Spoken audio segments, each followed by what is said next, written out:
राधे राधे। मित्रों, आप सभी को ये बात विदित होगी कि कोई भी महान कर्म करने में बहुत अधिक कठिनाइयों का सामना करना पड़ता है। फिर चाहे वो कर्म किसी भी क्षेत्र से संबंधित क्यों ना हो, चाहे वो आपका व्यवसाय हो, चाहे वो आपका धार्मिक कर्म हो, या फिर आप किसी की सहायता ही क्यों ना कर रहे हों। मित्रों,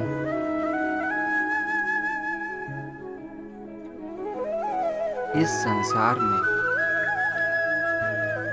3 प्रकार के कर्ता होते हैं: सात्विक, राजसी और तामसिक।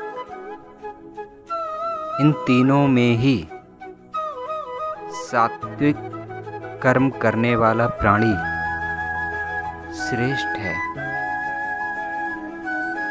और उससे निम्न स्तर पर जो प्राणी आता है वो राजसी कर्म करने वाला है, और उससे भी निम्न स्तर पर आने वाला प्राणी तामसिक प्रवृत्ति का है।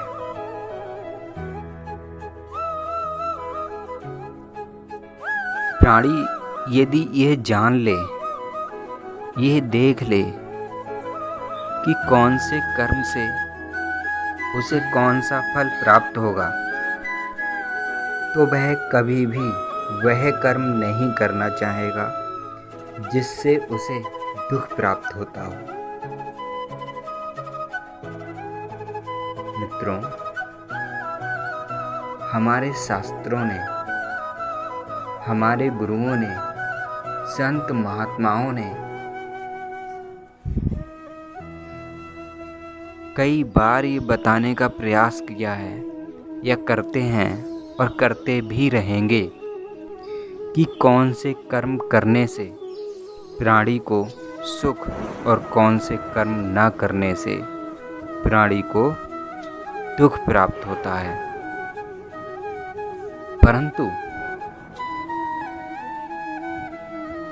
वर्तमान समय में एक सामान्य व्यक्ति को यदि वास्तविक शिक्षा दी जाए तो उसका मन उसे ग्रहण नहीं करना चाहता, क्योंकि उसे अपने भविष्य की कोई चिंता होती ही नहीं है।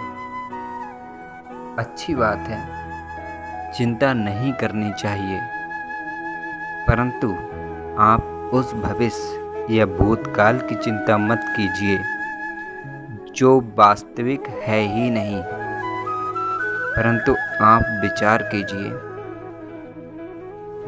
कि भूतकाल तो निकल गया है, परंतु भविष्य अवश्य आएगा, फिर वो चाहे आपकी मृत्यु के बाद ही क्यों ना आए। इसीलिए मित्रों, अपने वास्तविक भविष्य की चिंता अवश्य करना चाहिए। इसीलिए सदा ये प्रयास करना चाहिए कि हम सात्विक कर्मों को ही करें, राजसी और तामसिक कर्मों को ना करें, क्योंकि सात्विक कर्मों से जो फल उत्पन्न होता है वो प्राणी को सद्गति प्राप्त कराता है, और तामसिक कर्मों से उत्पन्न होने वाला फल अधोगति में डालता है। राजस कर्म हमें बीच की श्रेणी में रखते हैं। मित्रों, आज के समय में व्यक्ति वह कर्म करना चाहता है जिससे उसे अति शीघ्र फल प्राप्त हो जाए, और वह भी सुख रूपी। तो तामसिक कर्म ही ऐसे कर्म होते हैं जिनसे प्राणी को अल्प समय में ही सुख प्राप्त हो जाता है, परंतु एक लंबे समय में वो बहुत ही दुखदायक होते हैं। इसी प्रकार सात्विक कर्म करने वाला प्राणी सुख को भोगता तो है, परंतु उसे वे सुख अति शीघ्र प्राप्त नहीं हो पाते।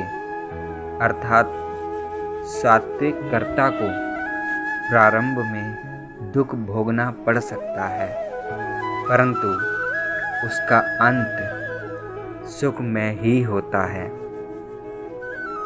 इसीलिए ज्ञानी जन कहते हैं कि पहले दुख भोग लिया जाए, वह उत्तम है, बाद में सुख प्राप्त होता है तो वह बहुत ही लाभदायक होता है। इसीलिए मित्रों, सात्विक कर्मों का ही चयन हमें करना चाहिए, जिससे हमें सद्गति प्राप्त हो सके। भक्तों, बहुत से भक्तों के मन में कई सारे प्रश्न रहते हैं कि क्या उचित है और क्या अनुचित, क्या करना चाहिए, क्या नहीं करना चाहिए। तो आपके मन में जो भी विचार आता है, जो भी प्रश्न आता है, आप बेझिझक होकर पूछ सकते हैं। हम अपनी क्षमता के अनुसार आपके प्रश्न का उत्तर देने का प्रयास अवश्य करेंगे। भक्तों, संसार में सबसे अधिक दुर्लभ होता है सत्संग, अर्थात संतों का संग। मूर्खों की कहीं पर भी कमी नहीं है। आप जहाँ चाहें उनका संग आपको प्राप्त हो सकता है, परंतु संत का संग अति दुर्लभ होता है। इसीलिए वो हर प्रयास कीजिए जिससे एक संत का संग जीवन में प्राप्त हो सके, क्योंकि सत्संग ही एक सर्वश्रेष्ठ उपाय है सद्गति प्राप्त करने का, मुक्ति प्राप्त करने का, भक्ति प्राप्त करने का, ज्ञान प्राप्त करने का। राधे राधे।